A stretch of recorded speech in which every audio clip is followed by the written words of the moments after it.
కపట సన్యాసి అంటే ఎవరో ఇక్కడ కృష్ణుడి మాటల్లో తెలుసుకుందాం. कर्मेन्द्रियाणि संयम्य यास्ते मनसा स्मरन् इन्द्रियार्थान् विमूढात्मा మిథ్యాచారః స ఉచ్యతే. ఎవరైతే చేతులు, కాళ్ళు మొదలైన బాహ్య కర్మేంద్రియాలను బలవంతంగా నిగ్రహించి మనసులో మాత్రం ఇంద్రియ భోగాలను నిరంతరం స్మరిస్తూ ఉంటారో అట్టి మూఢుడు తనను తాను మోసం చేసుకుంటూ సమాజాన్ని మోసం చేసే కపట సన్యాసి అని పిలువబడతాడు.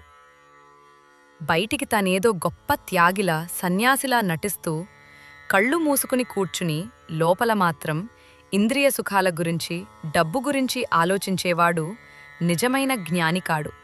వాడు ఒక పెద్ద మోసగాడు. చేతులతో తప్పు చేయకపోవచ్చు, కాళ్లతో చెడువైపు నడవకపోవచ్చు, కాని మనస్సుతో చెడును ఊహించడం కూడా తప్పే. భగవంతుడికి మన బాహ్య ప్రవర్తన కంటే అంతఃకరణ శుద్ధి ముఖ్యం. కోరికల వెనక ఉన్న అసలు సత్యాన్ని తెలుసుకోకుండా వాటిని కేవలం బలవంతంగా అణచివేస్తే అవి మనస్సులో మరింత బలంగా తయారవుతాయి.